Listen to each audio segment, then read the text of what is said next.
Se você achou que o discurso do Híbrido a etanol, salvador da pátria. era puramente preocupação com as emissões de carbono ou patriotismo com a nossa cana-de-açúcar, você caiu na maior jogada política e industrial da história automotiva brasileira.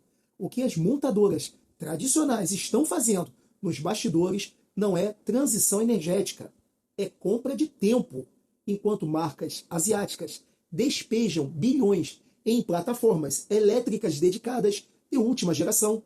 As gigantes instaladas aqui no Brasil há mais de meio século correm para adaptar alternadores de trator e motores turbo cansados em sistemas 48 volts, os famosos híbridos leves. E o objetivo disso? Adiar ao máximo o investimento massivo que a matriz global delas exige, mas o que o caixa local não quer pagar. Então, neste vídeo completo e detalhado, desarmamos essa engenharia desse marketing, mostrando os números de eficiência térmica, os ciclos termodinâmicos e os reais interesses econômicos que estão transformando o etanol brasileiro em uma gigantesca cortina de fumaça. O motor híbrido flex a etanol que você está vendo ser anunciado na televisão com música bonita e computação gráfica não foi feito para salvar o meio ambiente. Ele foi projetado por engenheiros financeiros para salvar o balanço patrimonial de montadoras tradicionais que dormiram no ponto. O discurso do Orgulho nacional da cana-de-açúcar. é a maior cortina de fumaça tecnológica da década, enquanto marcas chinesas entram no país com plataformas nativas de ultra alta integração, as gigantescas que dominam o mercado brasileiro há mais de 50 anos, decidiram que é mais barato colocar um motor elétrico do tamanho de um liquidificador acoplado à correia de um motor a combustão, correia de acessórios, tá? Do que investir bilhões em fábricas de baterias de verdade. Se você quer entender essa física real por trás dessa gambiarra de engenharia premiada e por que o seu bolso vai pagar a conta de uma tecnologia feita para nascer obsoleta, fica comigo então nesse vídeo. Deixa o seu like, tá? Estamos começando aqui, é muito importante. O hype também, muito importante, tá? Se você também não aguenta mais ser tratado como analfabeto técnico pelo marketing automotivo, esse canal é para isso, abrir a mente de vocês.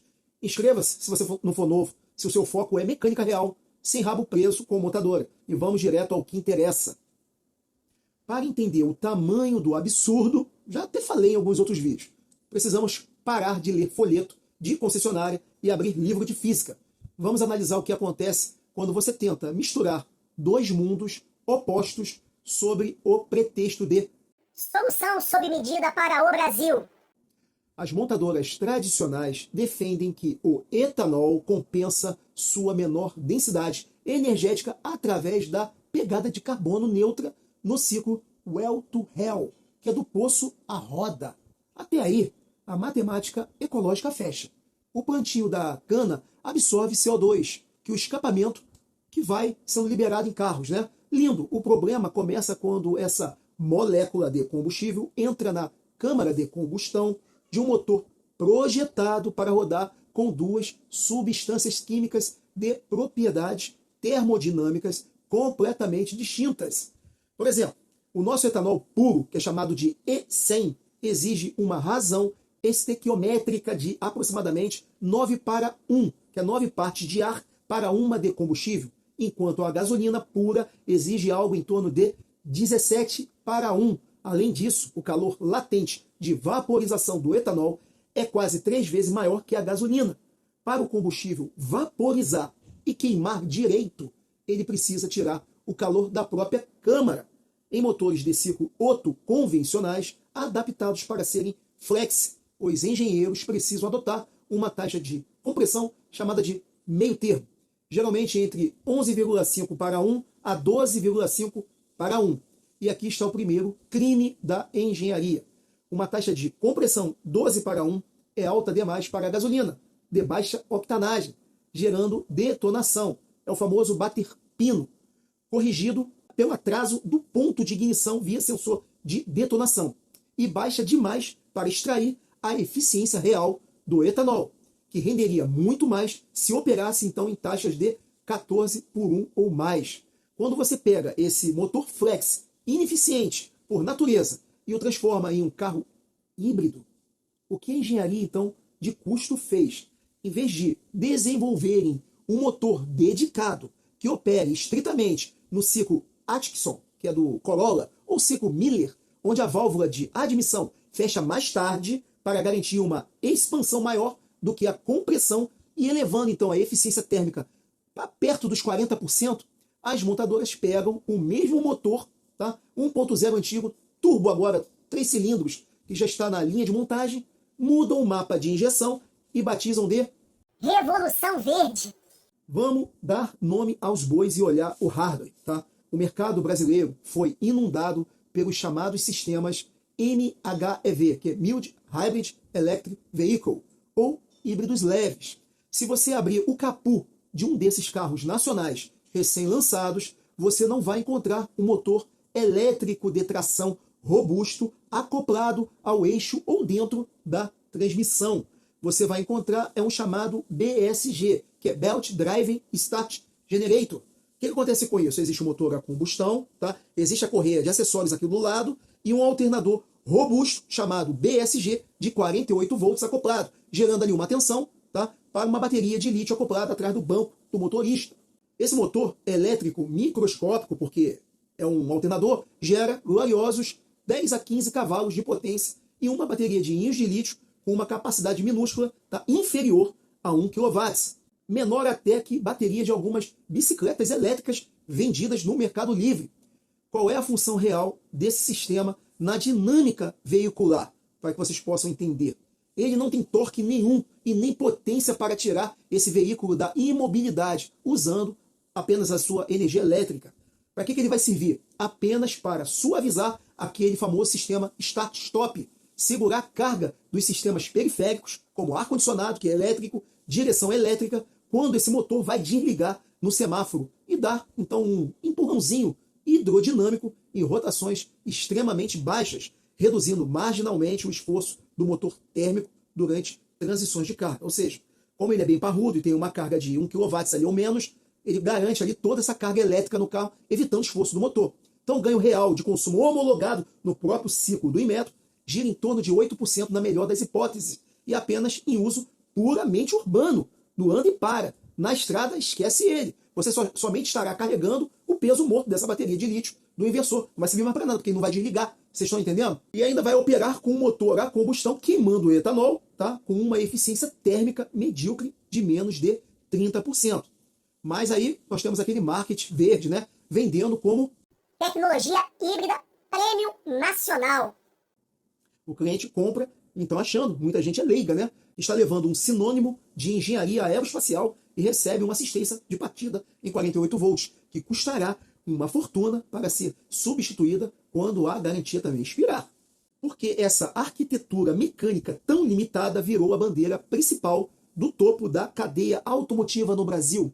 A resposta está aonde? Em Brasília, nos laboratórios de testes. Desenvolver uma plataforma puramente elétrica chamada de BEV, Battery Electric Vehicle, um elétrico puro exige uma reestruturação industrial completa. Você precisa então de novas linhas de montagem robotizadas, com tolerâncias milimétricas para os pacotes de baterias estruturais, muitas das vezes a vácuo, pessoas não podem nem entrar nesse ambiente, novos protocolos de segurança contra a fuga térmica, cadeias de suprimento, de semicondutores, de potência, como até inversores de carboneto, de silício, e uma rede, óbvio, logística radicalmente diferente. Isso custa bilhões de dólares em investimentos que as matrizes americanas e europeias não querem enviar isso para a América Latina. Então a saída foi o quê? Usar o quê? O lobby político perfeito.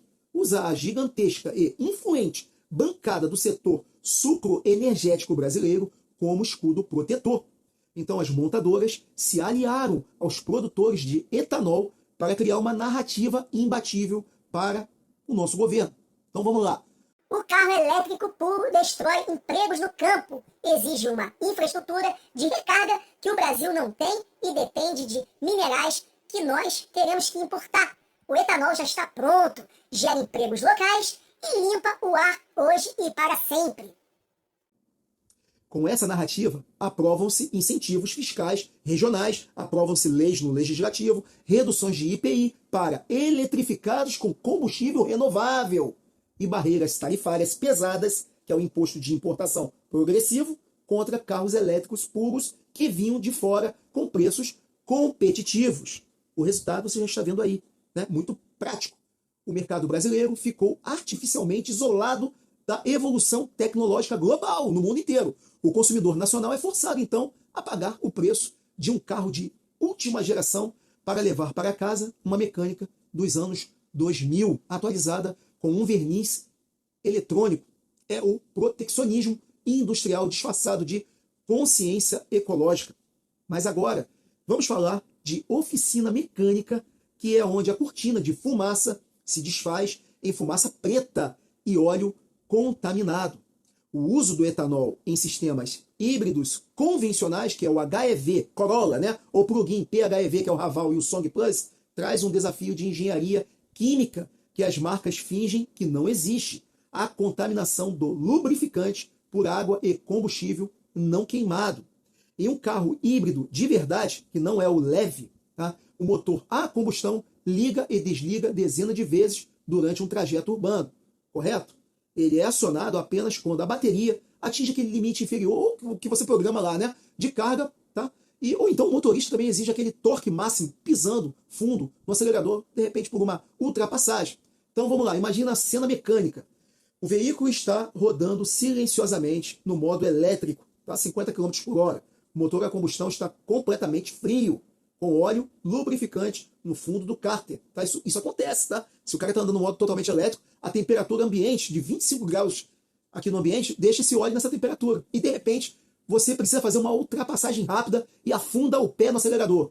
O sistema de gerenciamento eletrônico aciona o motor a combustão na mesma hora, que salta do zero para mais de 4.000 RPM em uma fração de segundo, assumindo essa carga máxima instantaneamente, sem qualquer período de aquecimento gradual.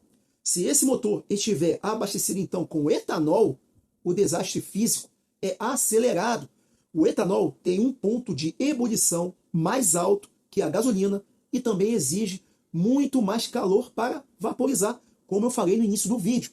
Nas paredes frias do cilindro, o etanol injetado condensa imediatamente, ainda mais com água, que tem água esse etanol, escorrendo pelos anéis de segmento e caindo direto no cárter.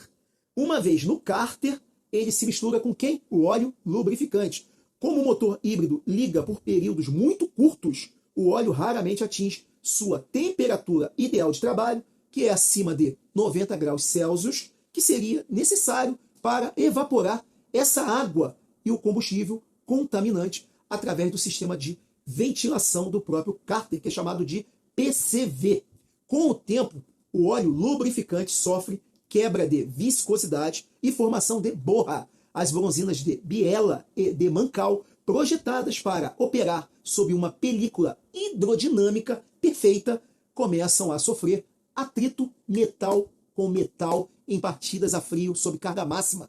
Daqui a 7 ou 8 anos, quando esses híbridos flex de primeira geração estiverem no mercado de usados, tá? Com mais de, 120 mil quilômetros rodados, o mercado vai descobrir o custo real de retificar motores turbo de alumínio com camisas de cilindro desgastadas precocemente por contaminação química.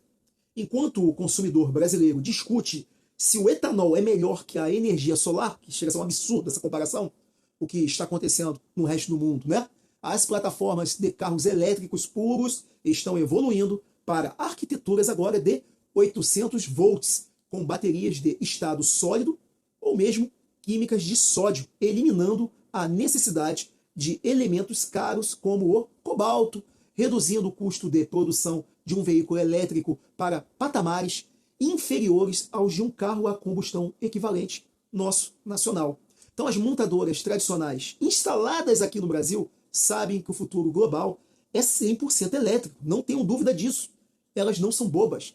Elas sabem que a tecnologia de combustão interna chegou no seu limite termodinâmico absoluto.